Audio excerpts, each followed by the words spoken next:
കൺമുന്നിലാണ്, അമ്മയുടെ കൺമുന്നിലാണ് നഷ്ടമായത്. ഈ വേദന എങ്ങനെയാണ് ഇവർക്ക് താങ്ങാനാവുക? സങ്കടക്കടലാണ് ഓരോ വീട്ടുകളിലും ഉണ്ടാവുന്നത്. ഇപ്പോൾ റിദ ഫാത്തിമയുടെ വീട്ടിൽ നിന്നുള്ള ദൃശ്യങ്ങളാണ് പ്രേക്ഷകർ കാണുന്നത്. ലിഷോയ് ചേരുന്നു അവിടെ നിന്നും. ലിഷോയ്, ഈ സങ്കടത്തെ നമ്മൾ ഏത് വാക്കുകൾ ഉപയോഗിച്ചാണ് വിവരിക്കുക?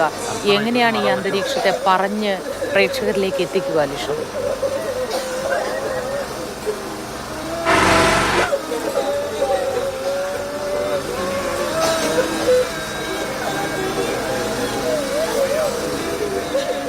റിദയുടെ വീട്ടിൽ നമുക്ക് ആ ദൃശ്യങ്ങളിൽ നിന്ന് തന്നെ എല്ലാം വ്യക്തമാണ്.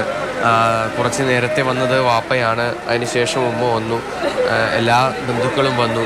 ഞങ്ങളാരും കാണാൻ പോലും ആഗ്രഹിക്കുന്നില്ല ഇങ്ങനെ, അല്ലെങ്കിൽ ഇനി കാണേണ്ടതില്ല ഇങ്ങനെ എന്നുള്ള ഒരു കാര്യമാണ് എല്ലാവരും തന്നെ നമ്മളോട് പങ്കുവെക്കുന്നത്. അതായത് അത്രത്തോളം ഒരു വേദന നിറഞ്ഞ ഒരു അന്തരീക്ഷത്തിലാണ് നമ്മളും നിൽക്കുന്നത്. അതുപോലെ തന്നെ അവരുടെ ഒരു വേദന നമുക്കൊരിക്കലും പറഞ്ഞ് അറിയിക്കാനും കഴിയില്ല എന്നുള്ളതാണ് മറ്റൊരു പ്രധാനപ്പെട്ട കാര്യം.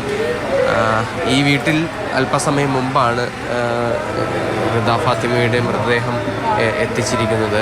എത്തിച്ച സമയത്ത് ഇവിടെ എല്ലാവരും തന്നെ കാത്തു നിൽക്കുകയായിരുന്നു. പക്ഷേ ഇങ്ങനെയൊരു വരവ് വേണമായിരുന്നോ എന്നുള്ള ഒരു ചിന്തയാണ് എല്ലാവരുടെ മനസ്സിലും ഇപ്പോൾ ഉള്ളത്. നമ്മളോടൊപ്പം ഈ റിദയുടെ തൊട്ട് അടുത്തുള്ള അയൽവാസി തന്നെയുണ്ട്. ഇനി എങ്ങനെയാണിത് പറഞ്ഞറിയിക്കുക എന്ന് എനിക്കറിയില്ല. പക്ഷേ എങ്ങനെയായിരുന്നു നിങ്ങൾക്കെല്ലാം റിദ പറഞ്ഞാൽ എൻ്റെ ഈ കാണുന്ന വീടല്ലേ, നേരെ മുകളിലുള്ളതല്ലേ. അപ്പോൾ അവൾ വാപ്പ ഓട്ടോറിക്ഷ തൊഴിലാളിയാണ്. അപ്പോൾ ഇവിടെയാണ് വണ്ടി അടക്കം നിർത്തുക. ഞാൻ ഇന്നലെ രാവിലെ തന്നെ ഓരോരോ കുട്ടിയെ കണ്ടതാണ്.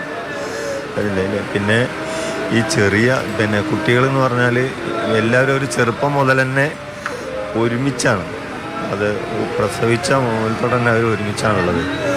അപ്പം അതുകൊണ്ട് ഇണപിരിയാത്ത കൂട്ടുകാരാണ്. അതിൽ അത്ഭുതകരമായി രക്ഷപ്പെട്ട ഒരു കുട്ടി എന്ന് പറയുന്നത് അതിന് ചാടി രക്ഷപ്പെട്ടതാണ്, മനസ്സിലായില്ലേ? അപ്പം അതിൽ ആ ഫോട്ടോ എടുക്കുമ്പോഴൊക്കെ തന്നെ കണ്ടിട്ടില്ല, എല്ലാവരും ഒരുമിച്ചാണ്. കുട്ടിക്കാലം തൊട്ടിട്ട് തന്നെ അവർ ഒരുമിച്ചുള്ള കുട്ടികളാണ്. അതുമാത്രമല്ല പരമ ദരിദ്രരായ ആളുകളാണ് ഇതിലുള്ളവരൊക്കെ തന്നെ. 2 പ്രവാസികളാണ്. പ്രവാസികളും ഈ പറഞ്ഞ പോലെ ഒരാളിവിടെ ഒരു പലചരക്ക് കട ഗൾഫിൽ നിന്ന് വന്നിട്ട് തുടങ്ങിയിരിക്കുകയാണ്, ചെറിയ കട. സലീമും ഇപ്പോൾ ലീഗിൽ വന്നിരിക്കുകയാണ്. അപ്പോൾ എല്ലാവരും ഈ സാധാരണക്കാരായ ആൾ താമസിക്കുന്ന ഏരിയയാണ്.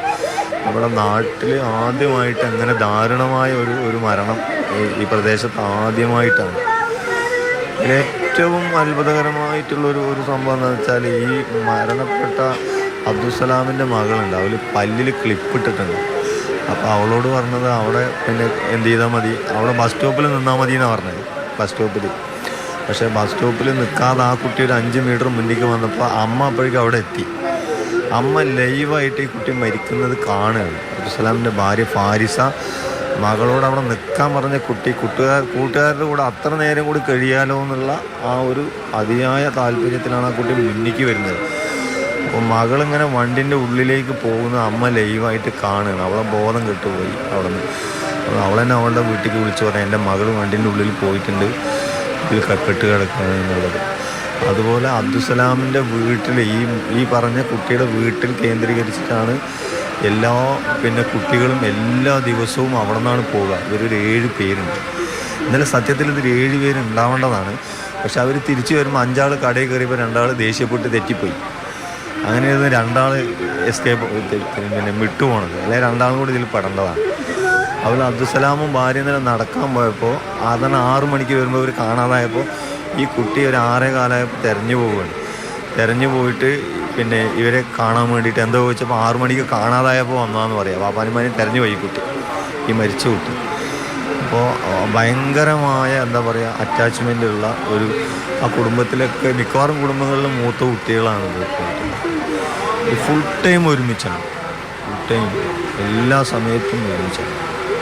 ഈ റഫീഖ് ഇവിടെ എത്ര നാളായി താമസിക്കുന്നു? റഫീഖ് ഇവിടെ 3 വർഷമായി ഈ കോട്ടേഴ്സിൽ. പിന്നെ നേരത്തെ ഇതിൻ്റെ തൊട്ടപ്പുറത്ത് തന്നെ താമസിക്കുന്ന ഒരു വാടക വീട്ടിൽ തന്നെയാണ് ഉണ്ടായിരുന്നത്. ഇതിൻ്റെ ഇവിടെ ഇവിടെ 4 പേരാണ് അതിദാരുണമായി മരണപ്പെട്ടത്. സിമന്റ് ലോറി ദേഹത്തേക്ക് മറിയുകയായിരുന്നു. അതിൽ ഇർഫാനയുടെ മാതാവ് കണ്ടു നിൽക്കുകയാണ് സംഭവിച്ചത്.